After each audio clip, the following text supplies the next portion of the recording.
Good morning, students. So, students, today we are going to start chapter number first, class plus one political science. The chapter name is Constitution, Why and How. So, students, इस chapter में हम study करेंगे constitution के बारे में। Constitution के बारे में हम जानकारी हासिल करेंगे, पढ़ेंगे, नॉलेज लेंगे कि कॉन्स्टिट्यूशन क्या है और कॉन्स्टिट्यूशन कैसे वर्क करता है। फर्स्ट ऑफ ऑल, टाइटल से हमें पता चलता है constitution why and how. It means a constitution क्यों है और कैसे है, why and how, right. So constitution के बारे में बच्चों हम हैं जो बहुत लास्ट क्लासेस से हम पढ़ते आ रहे हैं, 6th क्लास से पढ़ते आ रहे हैं हम कि कॉन्स्टिट्यूशन क्या होता है। Constitution is a set of laws, constitution document, book documents which govern the governments according to the constitution. So constitution एक तरह से गाइडलाइन देता है हमें, हमारी गवर्नमेंट को, कि कैसे कंट्री है जो गवर्न करनी है और सिटीजन्स ने कैसे रूल्स को फॉलो करना है। ये एक ऐसा इम्पॉर्टेंट डॉक्यूमेंट है जिसके बिना है जो देश नहीं चलाया जा सकता, गवर्नमेंट वर्किंग नहीं कर सकती। सो गवर्नमेंट को क्या गाइडलाइंस हैं, गवर्नमेंट ने कैसे वर्क करना है, सिटीजन्स ने उन लॉज को, उनकी गाइडलाइंस को कैसे फॉलो करना है, वो सारा कुछ हमें कॉन्स्टिट्यूशन से ही मिलता है, कॉन्स्टिट्यूशन ही हमें बताता है, राइट। सो कॉन्स्टिट्यूशन बहुत इंपॉर्टेंट है हमारे लिए। जब हमने 10th तक है जो हमने SST पढ़ी, राइट, और वहाँ तक हम सिर्फ बेसिक पढ़ते रहे सिविक्स के बारे में, पॉलिटिक्स के बारे में, ठीक है। 8th क्लास तक हमने सिविक्स पढ़ी, 9th-10th में हमने पॉलिटिक्स पढ़ी, डेमोक्रेटिक पॉलिटिक्स, जिसमें हमें काफ़ी कुछ पॉलिटिक्स के बारे में जानकारी हासिल हुई। बट हम फिर भी उसको बोल सकते हैं वो सिर्फ बेसिक चीज़ें थी, बेसिक थिंग्स थी जो हम पढ़ते रहे, जो हम लर्न करते रहे। सो अब हमने क्या किया है, हम +1 में हो गए हैं। तो +1 में हमने पॉलिटिकल साइंस सब्जेक्ट है जो, वो एक सब्जेक्ट के रूप में हमने इसको अडॉप्ट किया है, लिया है, और जिसके थ्रू हम ये कह सकते हैं कि ये हमारा एक तरह से प्रोफेशनल सब्जेक्ट बन गया है जब हमने इसको पॉलिटिकल साइंस को +1 में अडॉप्ट किया है, ठीक है जी। तो हमने यहाँ से बेस से है जो पॉलिटिकल साइंस को पढ़ना शुरू करना है, और जिससे हम +1 +2 के बाद है जो ग्रेजुएशन में पॉलिटिकल साइंस पढ़ेंगे, और फिर हम मास्टर्स भी करेंगे और हम MPhil भी करेंगे, PhD भी करेंगे। बहुत अलग अलग स्टूडेंट्स ने अलग अलग सोचा है, तो इसीलिए अब ये टॉपिक हमारे लिए बहुत इंपॉर्टेंट टॉपिक है। पॉलिटिकल साइंस एक बहुत इंपॉर्टेंट सब्जेक्ट है हमारे लिए। तो इसके लिए इसको स्टडी करने के लिए हमें ब्रीफ में जाना पड़ेगा। ब्रीफ में जो छोटी छोटी बातें हैं, इसकी जो डीपनेस है सब्जेक्ट की, उसको हमने अंडरस्टैंड करना है, जिसके थ्रू हम आगे जाके इस सब्जेक्ट को एज अ प्रोफेशनल भी ले सकते हैं, ठीक है जी। तो स्टार्ट करते हैं students. Constitution why and how, ठीक है जी। कॉन्स्टिट्यूशन हमारा बेस है पॉलिटिकल साइंस में। +1 में जो पार्ट 1 का हमारा ये टॉपिक 1 है, इसको हम पॉलिटिकल कॉन्स्टिट्यूशन इसीलिए रखा गया है कि जो स्टूडेंट्स हैं वो बेस के बारे में जान सकें कि कॉन्स्टिट्यूशन होता क्या है। तो स्टूडेंट्स, हमें पता है कि हमारा देश है जो 1947 को है जो इंडिपेंडेंट हुआ था 15 अगस्त को। तो उस टाइम हम क्या कर रहे थे, हमारे पास अपना कॉन्स्टिट्यूशन नहीं था, ठीक है जी। हमारे पास कोई भी अपना खुद का कॉन्स्टिट्यूशन नहीं था, इंडियन गवर्नमेंट का कोई अपना कॉन्स्टिट्यूशन नहीं था। तो उस टाइम कैसे चल रही थी हमारी कंट्री, कैसे हमारा देश है जो गवर्न कर रहा था। तो हमारा देश है जो अकॉर्डिंग टू जो ब्रिटिश इंडिया की पॉलिसीज़ थी, जो ब्रिटिश के टाइम में रूल एंड रेगुलेशन थे, उसके अकॉर्डिंग ही हमारा कॉन्स्टिट्यूशन है, हमारा देश है जो वर्क कर रहा था, हमारी कंट्री है जो वो प्रॉपरली वर्क कर रही थी, ठीक है जी, according to the British India, British government की गाइडलाइंस के अकॉर्डिंग चल रही थी। तो 1950 में 26 जनवरी 1950 में हमने अपना खुद का कॉन्स्टिट्यूशन है जो वो बना लिया था और उसको हमने इम्प्लीमेंट कर लिया था। तो इसीलिए हम बोल सकते हैं कि बहुत एक वास्ट पीरियड लगा था कॉन्स्टिट्यूशन को बनाने में, कॉन्स्टिट्यूशन को फ्रेम करने में काफ़ी टाइम लगाया गया था। और इसको बनाने के लिए एक पर्टिकुलर एक कमेटी बनाई गई थी, एक असेंबली बनाई गई थी, और उस असेंबली ने है जो प्रॉपर स्टडी करके, प्रॉपर रिसर्च करके कॉन्स्टिट्यूशन को बनाया था। तो 1946 में जो कॉन्स्टिट्यूशन असेंबली है वो बनाई गई थी, और फिर उस कॉन्स्टिट्यूशन असेंबली ने 2 years 18 months और 11 days का है जो वर्क टाइम पीरियड है जो लिया था एक कॉन्स्टिट्यूशन को फ्रेम करने में। राइट, 2 ईयर्स, ठीक है जी, 11 मंथ और 18 डेज हैं जो उस कॉन्स्टिट्यूशन असेंबली ने है जो पूरा करने के लिए कॉन्स्टिट्यूशन को इतना टाइम पीरियड है जो लगाया था। ठीक है जी, उसके बाद हमारा खुद का कॉन्स्टिट्यूशन है जो बन गया था। इट मीन्स हमारी कंट्री है जो रिपब्लिक कंट्री बनी थी, और इसीलिए हम उसको रिपब्लिक डे के रूप में है जो सेलिब्रेट करते हैं, जब हमारा कॉन्स्टिट्यूशन है जो फ्रेम किया गया था। ठीक है जी, तो इस चैप्टर में हमने कॉन्स्टिट्यूशन के बारे में ये पढ़ना है, ये डिस्कस करना है कि कॉन्स्टिट्यूशन का वर्क क्या है, कॉन्स्टिट्यूशन की नीड क्या है, कॉन्स्टिट्यूशन से हम कैसे अपने देश को चला सकते हैं। राइट स्टूडेंट्स, कॉन्स्टिट्यूशन आपको समझ में आ गया। कॉन्स्टिट्यूशन एक डॉक्यूमेंट है, एक बुक है, और उस बुक के अकॉर्डिंग है जो कंट्री है जो गवर्न करती है, गवर्नमेंट है जो अपना देश चलाती है। एक सेट ऑफ रूल्स है, एक बुक, एक बहुत इंपॉर्टेंट डॉक्यूमेंट है जिसमें सारे गाइडलाइंस हैं जो प्रॉपर वे में दी गई हैं हमारे कंट्री को, हमारे कंट्रीज के पीपल्स को, कॉमन पीपल को, और उसके थ्रू है जो देश चलता है। ठीक है जी, तो ये आपको डेफिनेशन है कॉन्स्टिट्यूशन की, it is a set of rules.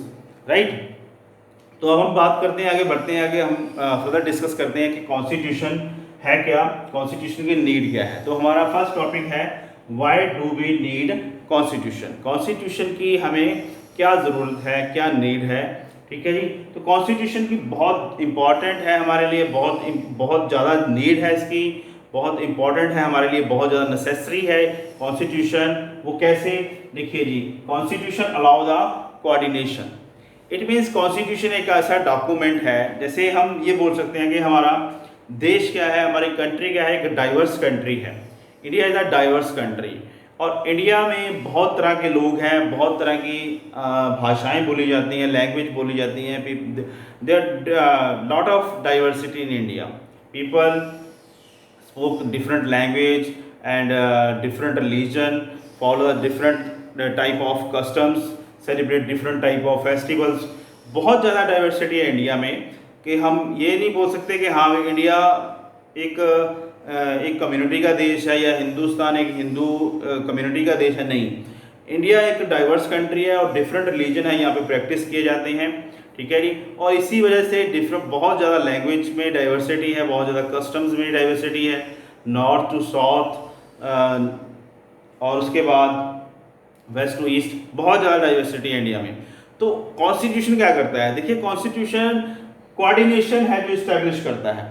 Coordination कैसे इस्टेब्लिश करता है, देखिए हमारा देश है जो एक सेम टाइप के है जो रूल एंड रेगुलेशन को फॉलो किया जाता है। यहाँ पे इंडिया में क्या होता है, एक तरह के रूल्स एंड रेगुलेशन है जो फॉलो किए जाते हैं, और जिससे क्या होता है, लोगों में कोऑर्डिनेशन आ जाती है, लोग अपने एक दूसरे को समझना शुरू कर देते हैं, एक दूसरे को कोऑपरेशन देना शुरू कर देते हैं। तो कॉन्स्टिट्यूशन एक ऐसा सेट है, यहाँ पे हमारे जो कॉन्स्टिट्यूशन के निर्माता थे, जिन्होंने कॉन्स्टिट्यूशन को बनाया था, उन्होंने इस चीज़ को बहुत अच्छे से ध्यान में रख के इस चीज़ को बनाया, इस चीज़ को सोचा कि अगर कॉन्स्टिट्यूशन में लोगों को ये फील नहीं होगा कि हम अलग अलग हैं, तो भी वो एक दूसरे को कोऑपरेशन करेंगे, एक दूसरे के साथ कोऑर्डिनेशन है जो बना के चलेंगे। सो कॉन्स्टिट्यूशन कोऑर्डिनेशन बनाता है डिफरेंट टाइप्स के सिटीजन्स में, डिफरेंट टाइप्स के लोगों में। ठीक है जी, तो इसी वजह से हमारा कॉन्स्टिट्यूशन एक यूनिक कॉन्स्टिट्यूशन है। अगर कॉन्स्टिट्यूशन नहीं होता तो लोगों में कोऑर्डिनेशन नहीं बनती। ठीक है जी, और इससे क्या होता है, इंडिया बहुत पार्ट्स में डिवाइड हो जाता, और इंडिया में स्मॉल स्मॉल ग्रुप्स बन जाते। जब देश आज़ाद हुआ था, इंडिपेंडेंट हुआ था, बहुत सारे ऑब्जर्वर ऐसे थे जिन्होंने बोला था कि इंडिया अब यूनाइट नहीं रह पाएगा, इंडिया में स्मॉल स्मॉल कंट्री बन जाएंगी, इंडिया बहुत पार्ट्स में बट जाएगा। बट ऐसा नहीं था, ऐसा नहीं हुआ। हमारे जो कॉन्स्टिट्यूशन निर्माता थे, कॉन्स्टिट्यूशन बनाने वाले फ्रेमर थे, उन्होंने ऐसा कॉन्स्टिट्यूशन बनाया कि जिससे लोगों में ये बात ही ना आए, ये फील ही ना कर पाएँ कि हम अलग अलग हैं, हम यूनाइट नहीं हैं। तो इसी वजह से वो यूनाइट कब हुए, जब उनको ये पता चला कि हम एक जैसे हैं, हम में कोई भी डिफरेंसेस नहीं हैं। ठीक है जी, तो इसीलिए कॉन्स्टिट्यूशन है जो वो क्या इस्टेब्लिश करता है, कोऑर्डिनेशन इस्टेब्लिश करता है। अब हमारा सेकंड पॉइंट क्या है, पावर टू मेक डिसीजन। अब यहाँ पे हमारी पास दूसरी नीड क्या है कॉन्स्टिट्यूशन की, कि कॉन्स्टिट्यूशन क्या करता है, पावर देता है डिसीजन मेकिंग की। डिसीजन मेकिंग की पावर कैसे देता है, जैसे भी हम अपनी गवर्नमेंट को इलेक्ट करते हैं, ठीक है जी, चुनते हैं, तो वो क्या होता है, हमारा खुद का डिसीजन होता है, और हमारे जो रिप्रेजेंटेटिव होते हैं आगे वो वर्क करते हैं, हमारे लिए वर्क करते हैं, इट मीन्स वो डिसीजन क्या लेते हैं, हमारे बिहाफ पे लेते हैं। तो डिसीजन की पावर डिसीजन लेने की पावर आ जाती है ऐसे। अब 5 साल के बाद हम खुद डिसीजन लेते हैं कि कौन सी गवर्नमेंट हमने दोबारा से लेके आनी है पावर में, कौन सी गवर्नमेंट हमारे ऊपर रूल करेगी, बीजेपी करेगी या कांग्रेस करेगी। ठीक है जी, जैसे 2014 में हमने बीजेपी गवर्नमेंट को सेंटर में इलेक्ट किया था। आफ्टर दैट उसकी वर्किंग इतनी अच्छी लगी हमें, हमारे इंडियन पीपल्स को, कि उन्होंने दोबारा से उसको री इलेक्ट कर दिया 2019 में। तो आगे ये क्या है, डिसीजन मेकिंग पावर है। कॉन्स्टिट्यूशन देता है हमें डिसीजन मेकिंग पावर, कि हम अपना खुद फैसला ले सकते हैं, जिससे हमें राइट टू वोट मिला है। ठीक है जी, राइट टू वोट से हम अपना खुद का डिसीजन ले सकते हैं। फर्दर हम क्या कर सकते हैं, आगे हमें इतनी ज़्यादा फ्रीडम है, अपनी लाइफ कैसे हमने जीनी है, कौन सा प्रोफेशन हमने लेना है, तो उसके लिए भी डिसीजन मेकिंग की पावर है जो हमें कॉन्स्टिट्यूशन है जो प्रोवाइड करवाता है। कॉन्स्टिट्यूशन हमें ये पावर्स है जो फुल फ्लेज वे में देता है। ठीक है जी, तो कॉन्स्टिट्यूशन में हमें डिसीजन मेकिंग पावर है जो वो दी है, और डिसीजन करने की हमें पावर मिलने से हम अपना खुद की इंप्रूवमेंट करते हैं, जिससे देश भी इंप्रूव हो जाता है, देश भी डेवलप हो जाता है। ठीक है जी, तो ये बहुत इंपॉर्टेंट नीड है कॉन्स्टिट्यूशन की, जिससे हमें बोल सकते हैं कि पावर टू मेक डिसीजन लेने की पावर है जो हमें मिलती है, बनाई जाती है किसके द्वारा, कॉन्स्टिट्यूशन के द्वारा। ठीक है जी, सो नेक्स्ट थर्ड पॉइंट हमारे पास आ जाता है जी, it decide how to govern will be constitute. अब यहाँ पे कॉन्स्टिट्यूशन क्या करता है, कॉन्स्टिट्यूशन ये डिसाइड करता है कि हाउ टू गवर्नमेंट कैसे कॉन्स्टिट्यूट करेगी, कैसे अपने आप को बनाएगी, और कैसे फिर वो वर्क करेगी, कैसे देश को चलाएगी। तो ये भी पावर कौन देता है, कॉन्स्टिट्यूशन देता है। कॉन्स्टिट्यूशन इसको डिसाइड करता है कि गवर्नमेंट कैसे कॉन्स्टिट्यूट होगी और कैसे फिर वो आगे वर्क करेगी देश के लिए, कैसे देश को चलाएगी। ठीक है जी, अब यहाँ पे एक पॉइंट हम ये डिस्कस कर लेते हैं, इंपॉर्टेंट पॉइंट है कि गवर्नमेंट कैसे कॉन्स्टिट्यूट होती है। गवर्नमेंट कैसे कॉन्स्टिट्यूट होती है, गवर्नमेंट ऐसे कॉन्स्टिट्यूट होती है, देखिए गवर्नमेंट 5 ईयर के लिए इलेक्ट की जाती है कॉमन पीपल के द्वारा। ठीक है जी, और फिर जो पार्टीज होती हैं वो क्या करती हैं, आपस में एक अपना लीडर है जो वो इलेक्ट कर लेती हैं, सिलेक्ट कर लेती हैं, कि उसको बना देती हैं अपनी पार्टी का मेन लीडर। इट मीन्स वो क्या बनेगा, या तो वो स्टेट में चीफ मिनिस्टर बनेगा और सेंटर में क्या बनेगा, वो प्राइम मिनिस्टर बनेगा। इट मीन्स फिर पार्टी आपस में एक दूसरे के साथ कोऑर्डिनेशन करके ये डिसीजन लेती है कि ये पर्सन हमारा लीडर है, और ये कॉन्स्टिट्यूशन, ये जो हमारा प्राइम मिनिस्टर बनेगा या स्टेट में चीफ मिनिस्टर बनेगा। और फिर वो अगर पार्टी मेजॉरिटी में आ जाती है, यानी कि गवर्नमेंट बना लेती है, फिर वो अपने आप को क्या करती है, कॉन्स्टिट्यूट करती है। कॉन्स्टिट्यूट कैसे, वो कैबिनेट्स में डिवाइड हो जाती है, अलग अलग डिपार्टमेंट्स दिए जाते हैं, हर एक पर्सन को अलग अलग पर्सन को चुना जाता है, chief minister, home minister, defence minister, ऐसे अलग अलग डिपार्टमेंट में उनको डिवाइड करके कॉन्स्टिट्यूट किया जाता है। और फिर वो कॉन्स्टिट्यूट होने के बाद फिर क्या करते हैं, गवर्नमेंट है जो वो पूरे देश के लिए गवर्निंग करती है, पूरे देश को चलाती है। तो ये बहुत इंपॉर्टेंट है हमारे लिए कि कैसे गवर्नमेंट है जो कॉन्स्टिट्यूट होती है, ये कौन डिसाइड करता है, कॉन्स्टिट्यूशन डिसाइड करता है। कॉन्स्टिट्यूशन में हर एक चीज़ है जो स्पेसिफाई की हुई है कि ऐसे गवर्नमेंट वर्क करेगी, ऐसे नहीं करेगी। ठीक है स्टूडेंट्स, तो ये भी बहुत इंपॉर्टेंट है जो नीड है कॉन्स्टिट्यूशन की, कि गवर्नमेंट है कैसे कॉन्स्टिट्यूट होगी। ठीक है जी, अब हमारे पास आ जाता है fourth, it sets limits to government. ठीक है जी, अब गवर्नमेंट क्या, कॉन्स्टिट्यूशन क्या करता है, लिमिट सेट्स करता है। अगर अब ये सपोज कर लीजिए कि गवर्नमेंट बन गई है, ठीक है जी, हमने उनको जिता दिया है, वो मेजॉरिटी में आ गई, गवर्नमेंट उन्होंने बना ली। अब गवर्नमेंट के पास ऐसा नहीं है कि इतनी ज़्यादा अनलिमिटेड पावर्स आ जाती हैं कि वो कुछ भी करे, कोई भी रूल है जो इम्प्लीमेंट करे, कोई भी है जो ऐसी पॉलिसी बनाए जिससे वो अदर कंट्रीज़ के साथ रिलेशन बना ले, या उनको अपना पार्ट बना ले, या उनका पार्ट बन जाए, ऐसा कुछ नहीं है। गवर्नमेंट्स की लिमिट्स हैं। ठीक है जी, ना तो वो अपनी बाउंड्रीज के बाहर जा सकती है, और ना ही अपनी मर्जी से कोई भी रूल्स या पॉलिसी है जो फॉलो करवा सकती है। तो इससे हम ये बोल सकते हैं कि गवर्नमेंट लिमिट्स में रह के काम करती है, क्योंकि उन्हें पता होता है कि अगर 5 साल हमारे पूरे हो गए और 5 साल के में हमारा जो वर्क अच्छा नहीं होगा, तो गवर्नमेंट लोग हैं जो दोबारा उनको रीइलेक्ट नहीं करेंगे। तो अनलिमिटेड पावर नहीं है गवर्नमेंट के पास, गवर्नमेंट के पास पावर्स हैं, लिमिटेड है पावर्स हैं। ठीक है जी, और पावर्स का कैसे यूज करती है, how to use this power of government. Government क्या करती है, जैसे हमारा पार्लियामेंट है, पार्लियामेंट में प्रॉपर अपोजिशन पार्टी बैठती है, मेजॉरिटी पार्टी बैठती है, इट मीन्स जिसकी सरकार है वो होते हैं उसमें, और जिनकी सरकार नहीं है यानी कि सेकंड नंबर पे आए हैं वो ऑपोजिशन का रोल प्ले करते हैं, वो उनके सामने बैठते हैं। तो डिबेट होती है, कोई भी रूल बनने के लिए, कोई भी लॉ पास करने के लिए प्रॉपर डिस्कशन डिबेट किया जाता है, फिर वो लॉज हैं जो पास किए जाते हैं। तो हम ये नहीं बोल सकते कि पावर्स इतनी ज़्यादा लिमिटेड है गवर्नमेंट के पास, जो दिल में आए वो करे, ऐसा कुछ नहीं है। ठीक है जी, गवर्नमेंट को अपने लिमिटेशन में रह के, अपनी बाउंड्रीज में रह के है जो गवर्निंग करनी पड़ती है, लोगों के ऊपर रूल करना पड़ता है, और लोगों की जो एस्पिरेशंस हैं उसको पूरा करना पड़ता है। जो जो लोगों ने डिमांड्स रखी हैं, जो जो प्रोमिसेस हैं जो सरकार उनसे करती है, उनके साथ है, उनके हिसाब से ही गवर्नमेंट को जो है वर्क करना पड़ता है। क्लियर है बच्चे? तो उसके बाद हमारा नेक्स्ट आ जाता है it fulfil the aspiration of a society. ठीक है जी। अब कॉन्स्टिट्यूशन क्या करता है? कॉन्स्टिट्यूशन सोसाइटीज की जो डिमांड्स हैं, जो उम्मीदें हैं, जो होप्स हैं, उनको पूरा करता है। ठीक है जी। ये कैसे कर सकता है? देखिए, हमारे जो कॉन्स्टिट्यूशन मेकर्स थे उन्होंने क्या किया था, उन्होंने बहुत लॉन्ग पीरियड लगाया, बहुत लंबा टाइम लगाया कॉन्स्टिट्यूशन को बनाने में। तो उन्होंने जब ये कॉन्स्टिट्यूशन बनाया तो उन्होंने हर एक चीज को अपने माइंड में रखा कि हाँ ये चीज सही है, लोग इसको एक्सेप्ट करेंगे या नहीं करेंगे। ठीक है जी। तो उन्होंने ये भी चीज माइंड में रखी कि देश में वो पॉवर्टी बहुत ज़्यादा है, अनएम्प्लॉयमेंट बहुत ज़्यादा है। ठीक है जी। एग्रीकल्चर के लिए प्रॉपर फैसिलिटीज़ नहीं है, लोगों के पास इतना ज़्यादा टैक्स पे करने के लिए मनी नहीं है। तो उस चीज़ को ध्यान में रख के ही उन्होंने ऐसा कॉन्स्टिट्यूशन बनाया जिसमें हर एक सेक्शन को प्रॉपर रिप्रेजेंटेशन मिले। इट मीन्स उनको प्रॉपर दावेदारी मिले कि हाँ जी हमने ये वर्क करना है, और ये वर्क कैसे करना है, उनको ये चीज़ रियलाइज हो जाए कि कॉन्स्टिट्यूशन जो बना है उसमें हमारे लिए भी है। ऐसा नहीं है उन्होंने एक ही सेक्शन को ऊपर रखा, या रिच क्लास को या इंडस्ट्रियलिस्ट क्लास को ही ऊपर रखा और बाकी सेक्शन को छोड़ दिया, ऐसा कुछ नहीं था। तो कॉन्स्टिट्यूशन मेकर्स ने ऐसा कॉन्स्टिट्यूशन बनाया जिसमें हर एक पर्सन को ये फील हो जाए कि कॉन्स्टिट्यूशन हमारा है, हमारे लिए ही बनाया गया है। ठीक है जी।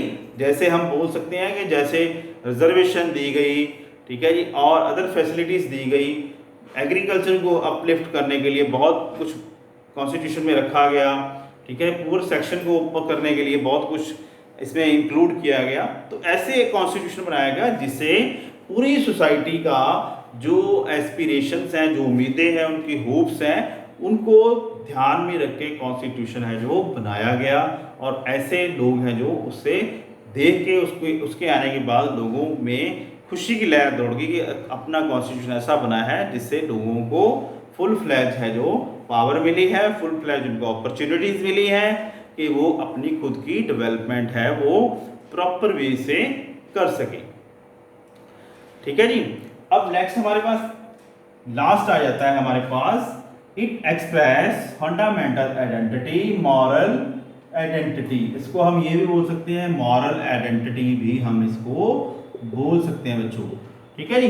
फंडामेंटल आइडेंटिटी क्या है जी? फंडामेंटल आइडेंटिटी इट मीन्स के हमारी जो मौलिक पहचान है वो हमें किसने दी? कॉन्स्टिट्यूशन ने दी कि हम क्या हैं जी। हमारी जो मौलिक आइडेंटिटी क्या है, मौलिक पहचान क्या है, हमारी खुद की सेल्फ आइडेंटिटी क्या है, वो कॉन्स्टिट्यूशन ने हमें प्रोवाइड कराई कि हम जैसे खुद को बोल सकते हैं वी आर द इंडियंस। ठीक है जी। और इंडियंस कैसे हमने अपने आप को बोला कि कॉन्स्टिट्यूशन ने हमें ऐसी धारणाएं दी, ऐसी मान्यताएं दी जिससे हम ये बोल सकते हैं कि हम इंडियंस हैं, वी आर द इंडियंस। ठीक है, हमें पता चला कि हम देशवासी हैं और देश के लिए हमने वर्क करना है। अगर हमें आइडेंटिटी मिली तभी हमने आगे बढ़ के वर्क किया और देश को प्रोग्रेस करने के लिए हमने एफर्ट की। ठीक है जी। मॉरल आइडेंटिटी, हमारी खुद की मॉरल आइडेंटिटी क्या है, हमारी मॉरल वैल्यूज़ क्या हैं, हमारे देश के लिए, देश के प्रति हमारी ड्यूटीज़ क्या हैं, और कैसे हमने वो ड्यूटी प्ले करनी है, कैसे ड्यूटी वो परफॉर्म करनी है हमने, वो कॉन्स्टिट्यूशन ने हमें बताया। ठीक है जी। जैसे पार्क की सफाई करनी है जी, आला दवाला अपना सराउंडिंग्स है हमने क्लीन, नीट एंड क्लीन रखनी है, ये हमारी मॉरल आइडेंटिटी है और मॉरल ड्यूटी भी है हमारी।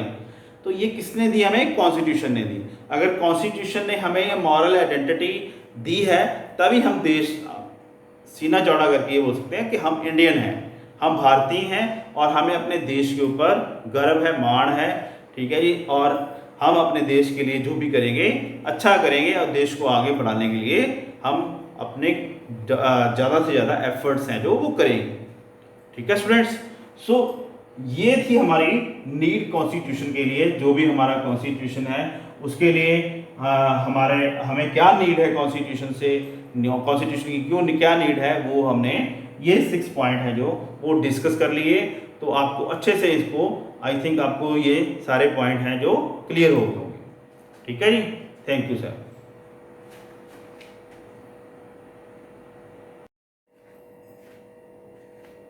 Hello students. सो स्टूडेंट्स हम कर रहे थे हमारा chapter number 1 constitution and why and how. तो स्टूडेंट्स हमने इससे पहले एक लेक्चर है जो अपलोड कर लिया है। तो सेकंड पार्ट है ये हमारा इस चैप्टर का। इस चैप्टर में और इस पार्ट में हम है जो ये चैप्टर है जो कंप्लीट कर लेंगे। तो इस टॉपिक को देखने से, इस लेक्चर को देखने से पहले आपने क्या करना है, जो लेक्चर 1 है जो वो पहले देख लेना है, फिर आपको सेकेंड लेक्चर भी है जो अच्छे से समझ में आएगा, ठीक है। तो स्टूडेंट्स हम कर रहे थे, हमारा टॉपिक था हमारा जो इससे पहले हमने कर लिया था why do we need constitution. तो हमारा जो सेकंड टॉपिक है the authority of a constitution. It means इस टॉपिक में हमने क्या करना है, कॉन्स्टिट्यूशन की क्या क्या अथॉरिटीज थी, क्या क्या उसकी पावर्स थी जिससे कंट्री है जो वो अच्छे से गवर्न कर सकती है, अच्छे से चल सकती है। तो उसमें क्या क्या प्रोविज़न दी गई अथॉरिटी में कॉन्स्टिट्यूशन के, कि कैसे कॉन्स्टिट्यूशन ने वर्क करना है, प्रॉपर वे से कैसे वर्क करना है, कैसे देश को चलाना है, वो अथॉरिटी क्या है, इस टॉपिक में हमने वो डिस्कस करना है। कॉन्स्टिट्यूशन की कौन कौन सी अथॉरिटीज़ थी जो हमने इस टॉपिक में है जो हम डिस्कस है जो करनी है, राइट एवरीबॉडी। तो स्टार्ट करते हैं हम। सो फर्स्ट हमारा जो है टॉपिक, फर्स्ट पॉइंट क्या है, मोड ऑफ प्रोमोगुलेशन। अब ये मोड ऑफ प्रोमोगुलेशन क्या है, देखो बच्चों, प्रोमोगुलेशन मीन्स क्या होता है जी, अनाउंसमेंट करना, किसी चीज को अनाउंस करना, किसी चीज के बारे में बताना। तो मोड ऑफ प्रोमोगुलेशन क्या था, जो कॉन्स्टिट्यूशन जब इम्प्लीमेंट किया गया या बनाया गया। देखिए कॉन्स्टिट्यूशन बनाने वाले जो पर्सन थे वो इतने ज़्यादा पावरफुल पर्सन थे, इतने ज़्यादा पावरफुल लीडर्स थे कि उनमें इतनी पावर थी कि उनके द्वारा बनाया गया कॉन्स्टिट्यूशन है जो लोग उसको स्वीकार कर लें, उसको एक्सेप्ट कर लें। It means they have a power to convince the someone else या country peoples, they have a power to convince the countries people. उनके पास पावर थी कि वो लोगों को कन्विंस कर सके कि जो चीज़ हमने बनाई है वो इतनी अच्छी है, वो इतने अच्छे तरीके से बनाई गई है कि आपके लिए ही बनाई गई है और आपकी वेलफेयर के लिए वर्क करने वाली है ये चीज़ है, ठीक है जी। बहुत सारे देश ऐसे होते हैं जहाँ पे कॉन्स्टिट्यूशन बनाने से पहले लोगों की जो है राय ले ली जाती है, लोगों की इच्छा पूछ ली जाती है कि आपकी क्या एस्पिरेशंस हैं, आप क्या डिमांड है आपकी, कि आपके लिए कैसा कॉन्स्टिट्यूशन है जो वो सेट किया जाए। बट यहाँ पे क्या है, यहाँ पे जो लोग हैं, यहाँ पे जो लीडर हैं, उनमें इतनी पावर है कि लोगों को पता है कि जो कॉन्स्टिट्यूशन वो बनाएंगे वो इतना अच्छा हुआ कि वो उसको इजीली वो एक्सेप्ट कर लेंगे। सो मोड ऑफ प्रोमोगेशन मीन्स ये अनाउंसमेंट करने वाले जो लीडर्स थे वो बहुत अच्छे थे, जिन्होंने अनाउंस किया कॉन्स्टिट्यूशन को, कॉन्स्टिट्यूशन के बारे में लोगों को बताया कि ऐसा कॉन्स्टिट्यूशन हमने बताया आपके लिए बनाया है, और उन लोगों ने बड़े इजीली वे से, बड़े अच्छे तरीके से उस कॉन्स्टिट्यूशन को अडॉप्ट भी कर लिया, एक्सेप्ट भी कर लिया, और वो देश के लिए एक इम्पॉर्टेंट डॉक्यूमेंट भी बन गया और उसको इम्प्लीमेंट भी कर लिया गया, ठीक है जी। तो मोड ऑफ प्रोमोगुलेशन बहुत इंपॉर्टेंट था क्योंकि इसमें जो लीडर्स थे हमारे कॉन्स्टिट्यूशन असेंबली के वो बहुत ज़्यादा पावरफुल थे। उन्होंने इतनी ज़्यादा अच्छी रिकमेंडेशन दी थी कॉन्स्टिट्यूशन में जिनको एक्सेप्ट करना उनके लिए ईजी था, राइट एवरीबॉडी। उसके बाद हमारे पास आ जाता है जी balanced institutional design. It means यहाँ पे क्या है, यहाँ पे जो कॉन्स्टिट्यूशन एक ऐसा डॉक्यूमेंट है जिसका बैलेंस बना हुआ है, ठीक है जी। बैलेंस कैसे बना जी, उन्होंने क्या किया, उन्होंने गवर्नमेंट के ऑर्गन्स बना दिए, उन्होंने क्या किया, सेंट्रल गवर्नमेंट बना दी, उन्होंने क्या किया, स्टेट गवर्नमेंट बना दी, उन्होंने क्या किया, मेजॉरिटी को राइट्स दिए, उन्होंने क्या किया, मिनॉरिटी को राइट दिए। इट मीन्स हर एक सेक्शन को सेटिस्फाई कर दिया उन्होंने। इतना अच्छा बैलेंस बना के रखा कि लोग इसको इजीली एक्सेप्ट कर ले, किसी सेक्शन को ऐसा ना लगे कि हाँ जी ये तो ऐसा कॉन्स्टिट्यूशन बनाया है कि जी एक ही सेक्शन को इन्होंने दे दिया, सारा कुछ एक ही सेक्शन को पावर दे दी और हमें कुछ भी नहीं मिला। तो ऐसा कुछ भी नहीं था। सभी सेक्शंस को, सभी मेजॉरिटी, माइनॉरिटी, रिलीजन, कास्ट, सभी को इन्होंने ध्यान में रख के उनके लिए प्रोविजन है जो बनाई, उनके लिए रिकमेंडेशन दी। सेंट्रल गवर्नमेंट के लिए अलग पावर है, स्टेट गवर्नमेंट के लिए अलग पावर है, तो पावर की डिवीजन। फिर उसके बाद उन्होंने क्या किया, ऑर्गन्स बना दिए गवर्नमेंट के, तभी और सभी ऑर्गन्स में बैलेंस बना दिया। ठीक है जी, आपने ये वर्क करना है, ये आपने ये वर्क करना है। ठीक है जी, लेजिस्लेचर, जुडिशरी एंड एग्जीक्यूटिव। तो ये सारा जो बैलेंस है इतने अच्छे तरीके से बनाया गया कि कोई भी इस डॉक्यूमेंट को चैलेंज ना कर पाए, कोई इसके अगेंस्ट बोल ना पाए, कोई इसके अगेंस्ट ना जाए कि ये कॉन्स्टिट्यूशन हमारे लिए नहीं बना, ये कॉन्स्टिट्यूशन रॉन्ग है, ये हमारा कॉन्स्टिट्यूशन नहीं है, ये किसी देश का चुराया हुआ कॉन्स्टिट्यूशन है और हम इसको एक्सेप्ट नहीं करेंगे। ऐसा कुछ नहीं था। ऐसा होने की उन्होंने कोई भी ऐसा क्लू ही नहीं छोड़ा था कि ऐसा लोग उसको बोल सके। तो कॉन्स्टिट्यूशन क्या था, एक वेल बैलेंस्ड इंस्टीट्यूशनल डिजाइन था, एक ऐसा डिजाइन था जिसमें प्रॉपर बैलेंस था, हर तरह से बैलेंस था, कोई भी उस बैलेंस को चैलेंज नहीं कर सकता था। ऐसा कॉन्स्टिट्यूशन है जो हमारे कॉन्स्टिट्यूशन मेकर्स ने इंडियन पीपल्स के लिए बनाया था। ठीक है जी, इट मीन्स हर एक सेक्शन को ध्यान में रख के कॉन्स्टिट्यूशन बनाया गया था। मिनॉरिटी, एससी, एसटी जो भी था, सभी को प्रॉपर वे से है जो राइट्स हैं जो प्रोवाइड करवाए गए थे। तो इसे बोल सकते हैं एक इंस्टीट्यूशन है, लोकसभा, राज्यसभा, जुडिशरी, ठीक है जी, पार्लियामेंट, जो पार्लियामेंट्री हाउसेज हैं, लोकसभा, राज्यसभा, उनमें बैलेंस्ड है जी। जुडिशरी की इंस्टीट्यूशन है, वो कैसे वर्क करेगा जी। फिर उसके बाद हमारा जो एग्जीक्यूटिव है, लेजिस्लेचर है, जुडिशरी, वो कैसे वर्क करेगा। तो it means everything is balanced, well balanced by the maker of constitution. Right everybody. तो ये था हमारा सेकंड पॉइंट, जिसको हम ये बोल सकते हैं ये बैलेंस इंस्टीट्यूशनल डिजाइन था। अब हमारे पास आया थर्ड टॉपिक आ जाता है। थर्ड पॉइंट क्या है, made by the constituent assembly. अब मैंने आपको पहले ही बताया था, पहले लेक्चर में भी हमने डिस्कस किया कि कॉन्स्टिट्यूशन है जो वो किसके द्वारा बनाया गया था। कॉन्स्टिट्यूशन है जो वो एक कॉन्स्टिट्यूएंट असेंबली के द्वारा बनाया गया था, जो इलेक्ट की गई थी। ठीक है जी, जो इलेक्टेड कॉन्स्टिट्यूशन असेंबली थी, बट उनके इलेक्शन थे जो वो इनडायरेक्ट इलेक्शन थे। इनडायरेक्ट इलेक्शन से वो कॉन्स्टिट्यूशन असेंबली है जो वो इलेक्ट की गई थी। तो कॉन्स्टिट्यूशन असेंबली में इलेक्ट करने वाले पर्सन सारे सेक्शंस के पर्सन थे। उसमें कांग्रेस लीडर भी थे, उसमें एससी एसटी कम्युनिटीज के भी रिप्रेजेंटेटिव थे जो उनको शामिल किया गया, जिनको बनाया गया, वहाँ पे उनकी अच्छी रिप्रेजेंटेशन थी। फॉर एग्जांपल हम हमारे बहुत ही महान जिन्होंने कॉन्स्टिट्यूशन मेकर थे, जिनका नाम था बी आर अम्बेडकर जी, वो इस कॉन्स्टिट्यूशन असेंबली के चेयरपर्सन थे, चेयरमैन थे, और उन्होंने जिनको फादर ऑफ कॉन्स्टिट्यूशन बोला गया, वो भी इस पार्टी के इम्पॉर्टेंट लीडर थे, इम्पॉर्टेंट पर्सन थे इस कॉन्स्टिट्यूशन असेंबली के, जिन्होंने ऐसा कॉन्स्टिट्यूशन बनाया जिसमें हर एक सेक्शन को प्रॉपर है जो रिप्रेजेंटेशन है जो प्रोवाइड करवाई गई थी। देखिए, देश आज़ाद होने से पहले ये जो कॉन्स्टिट्यूशन असेंबली बनाई गई थी 1946 में, ठीक है जी, उसमें उस टाइम में मेंबर्स थे, बहुत ज़्यादा मेंबर थे, 392 मेंबर थे।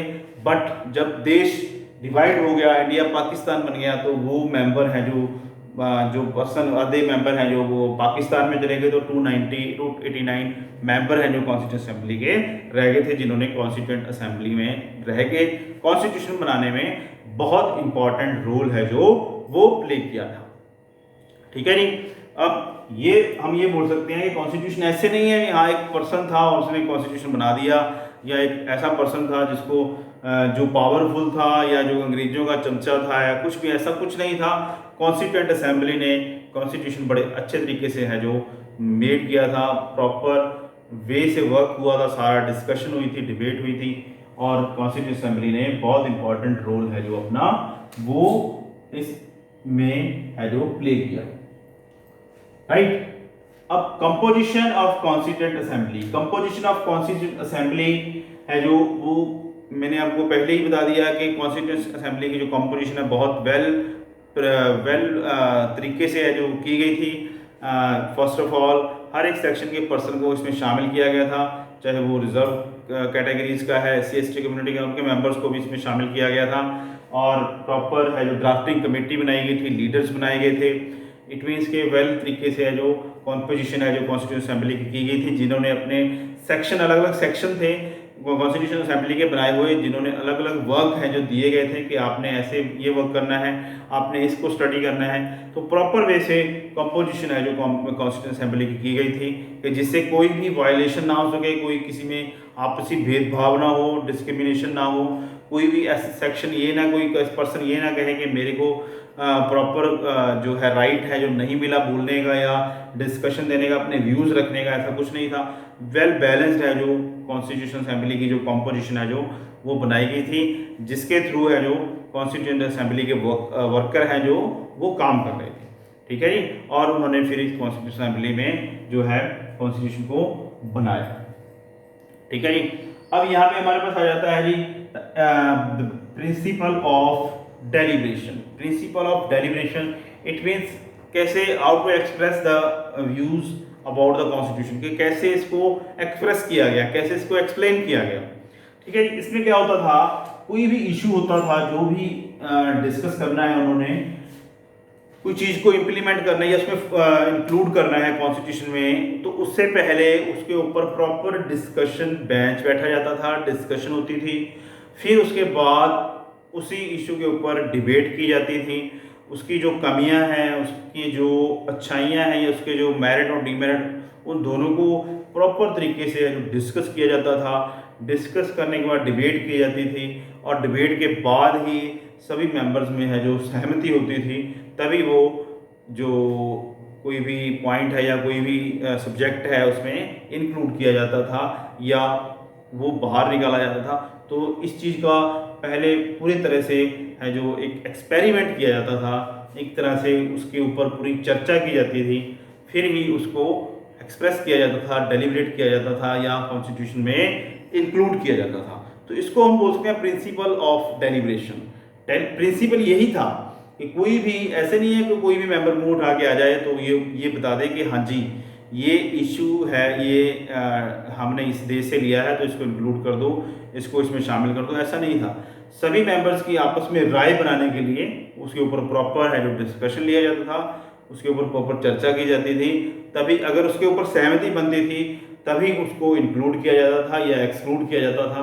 ये एक तरह से प्रॉपर प्रोसीजर था कॉन्स्टिट्यूशन में लॉज को इम्प्लीमेंट करना या उसको बाहर निकालना या उसको अंदर इंक्लूड करना, राइट। तो that is the principal of deliberation. ठीक है जी, अब उसके बाद हमारे पास आ जाता है जी इनहेरिटेंस ऑफ नेशनल मूवमेंट। अब इनहेरिटेंस ऑफ नेशनल मूवमेंट का मीनिंग क्या है कि जो कॉन्स्टिट्यूशन बनाया गया वो एक लॉन्ग नेशनल मूवमेंट का रिजल्ट था। ठीक है जी, लॉन्ग बहुत लंबा जो स्ट्रगल हमने किया था, हमारे इंडियन पीपल्स ने किया था, हमारे फ्रीडम फाइटर ने किया था, उसका एक कंट्रीब्यूशन था, उसकी इनहेरिटेंस थी कॉन्स्टिट्यूशन। ठीक है जी, अंग्रेजों ने हमारे ऊपर, ब्रिटिश गवर्नमेंट ने यहाँ पे 200 साल से ज़्यादा है जो यहाँ पे राज किया था, 200 साल राज किया था। तो उस टाइम से ही आज़ादी के टाइम तक, फ्रीडम के टाइम तक, इंडिपेंडेंस के टाइम तक जो भी लीडर्स थे जिन्होंने कुर्बानियाँ दी, जिन्होंने स्ट्रगल किया, उनका रोल इस कॉन्स्टिट्यूशन में शामिल था। ठीक है जी, कि हमने इतनी बड़ी लॉन्ग टाइम से है जो गुलामी है जो वो जी है, गुलामी भरा जीवन जिया है, किसी गवर्नमेंट के अंडर हम रहे हैं, किसी बाहर वाले देश के अंडर हम रहे हैं, तो वहाँ से निकल के अब हमारा देश कैसा होगा। ठीक है जी, एक विजन हो रही थी, एक इमेजिनेशन की जा रही थी कि हम अपना देश ऐसा देश बनाएंगे क्योंकि जिसमें लोगों का खुद का राज हो, लोगों को खुद को अपनी रिप्रेजेंटेशन मिले। ठीक है जी, तो उस मूवमेंट का देन थी ये कॉन्स्टिट्यूशन, उस लॉन्ग स्ट्रगल की, उस नेशनल मूवमेंट की जो है एक तरह से हम कंट्रीब्यूशन बोल सकते हैं, वो थी कॉन्स्टिट्यूशन। ठीक है जी, तो जितने भी नेशनल मूवमेंट लीडर्स थे, जितने भी फ्रीडम फाइटर थे, उन सभी का रोल है इस कॉन्स्टिट्यूशन में हमें मिलता है। ठीक है जी, तो ऐसा नहीं है कि हाँ जी कि कोई भी पर्सन ऐसा ही कॉन्स्टिट्यूशन बना दे, नहीं, उसमें सभी का रोल है जो वो दिखता है, वो नज़र आता है, तभी हमारा कॉन्स्टिट्यूशन इतना ज़्यादा वेल प्रिपेयर्ड डॉक्यूमेंट है। ऐसा नहीं है कि हाँ जी इसमें बहुत हाँ जी, ये है कि बहुत सारी अमेंडमेंट कॉन्स्टिट्यूशन में हुई हैं, बट वो डिमांड थी टाइम के डिमांड के अकॉर्डिंग है जो उसमें अमेंडमेंट्स हुई हैं, सुधार हुए हैं, बट वो कॉन्स्टिट्यूशन बहुत एक ग्रेट कॉन्स्टिट्यूशन है। ऐसा नहीं है कि कॉन्स्टिट्यूशन ग्रेट ऐसे ही बन गया, इसके पीछे बहुत सारी धारणाएं हैं, बहुत सारा लॉन्ग स्ट्रगल है जो हमारे फ्रीडम फाइटर्स ने है जो वो किया। ठीक है जी, इसीलिए हम बोलते हैं it is the inheritance of national movement, it inheritance of long national movement. Right everybody. अब हमारे पास नेक्स्ट आ जाता है जी, इसके साथ ही आ जाता है, इनहेरिटेंस के साथ आ जाता है ऑब्जेक्टिव रेजोल्यूशन। यह भी बहुत इंपॉर्टेंट है। ऑब्जेक्टिव रेजोल्यूशन क्या है जी? ये जवाहरलाल नेहरू जी ने दिया था ऑब्जेक्टिव रेजोल्यूशन, जिसमें उन्होंने बात की थी, जैसे हम अपने प्रियम्बल पढ़ते हैं, प्रियम्बल में हमारे पास आ जाता है our country sovereign socialist Republic democratic. ठीक है जी, तो एंड फेडरल कंट्री। तो जवाहरलाल नेहरू जी ने क्या बोला कि हमारा देश है जो सॉवरेन है, प्रभुसत्ता है हमारे पास, हम खुद अपना देश खुद चलाएंगे।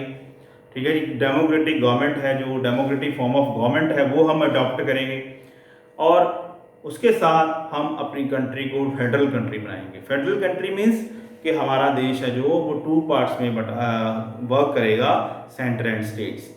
देखिए उस टाइम में प्रोविंसेस थी, जब ब्रिटिश इंडिया था मेनली प्रोविंसेस में बटा हुआ था देश, 12 प्रोविंसेस में पूरी कंट्री है जो डिवाइड थी। But after that Jawaharlal Nehru ji ने ऑब्जेक्टिव ऑफ रेजोल्यूशन में बोला कि हमारी स्टेट्स होंगी और कंट्री होगी, अदर स्टेट्स होंगी। तो स्टेट्स गवर्नमेंट होगी और सेंट्रल गवर्नमेंट होगी। अब प्रोविंसेस हैं जो खत्म कर दी गई, देश को क्या कर दिया गया, स्टेट्स में डिवाइड कर दिया गया। ठीक है जी, और स्टेट और सेंट्रल गवर्नमेंट होगी, इट मीन्स फेडरल स्ट्रक्चर होगा हमारी गवर्नमेंट का। तो ये था ऑब्जेक्टिव रेजोल्यूशन जो जवाहरलाल नेहरू ने दिया, और ऑब्जेक्टिव रेजोल्यूशन बहुत इंपॉर्टेंट है क्योंकि डोमिनेंस मिलती है इससे स्टेट और सेंटर को। जो स्टेट्स थी उनको अपनी अपनी रिप्रेजेंटेशन करने का मौका मिला, अपनी अपनी बात रखने का मौका मिला, और अपनी खुद की डेवलपमेंट करने का भी उनको मौका मिला, अपॉर्चुनिटीज दी गई। इट मीन्स अगर हम अपने स्टेट्स में हैं, पंजाब हमारी स्टेट है, तो पंजाब के लोगों को ज़्यादा पता है कि कैसे इसको डेवलप करना है, हरियाणा के लोगों को ज़्यादा पता है कि हरियाणा को कैसे डेवलप करना है। तो that is the objective of resolution जो कि जवाहरलाल नेहरू जी ने यहाँ पे हमें दी। यहाँ पे उन्होंने इसको बहुत इंपॉर्टेंट वे से है जो इंक्लूड किया हमारे कॉन्स्टिट्यूशन में, objective of resolution, inheritance of national movement and objective resolution. Right, अब लास्ट हमारे पास आ जाता है जी, लास्ट पॉइंट हमारे पास आ जाता है इंस्टीट्यूशनल अरेंजमेंट। अब कॉन्स्टिट्यूशन क्या क्या है जी? एक इंस्टीट्यूशनल अरेंजमेंट की गई। ठीक है जी, इंस्टीट्यूशन बनाए गए। इंस्टीट्यूशन में क्या आ जाता है जी, हमारा गवर्नमेंट्स आ गई हमारी। ठीक है जी, डेमोक्रेटिक गवर्नमेंट्स है हमारी, सेंट्रल गवर्नमेंट है, स्टेट गवर्नमेंट है। उसके बाद इंस्टीट्यूशन में आ जाता है हमारा पार्लियामेंट। ठीक है जी, पार्लियामेंट में 2 है जो हाउसेज है हमारे, लोकसभा, राज्यसभा। ठीक है जी, उसके बाद हमारी स्टेट गवर्नमेंट्स आ जाती हैं, डेमोक्रेसी आ जाती है, और उसके बाद ऑर्गन्स ऑफ द गवर्नमेंट आ जाते हैं। ऑर्गन्स ऑफ द गवर्नमेंट में हम ये बोल सकते हैं कि centre, executive, legislature and judiciary, वो ऑर्गन्स आ गए, वो भी इंस्टीट्यूशन है।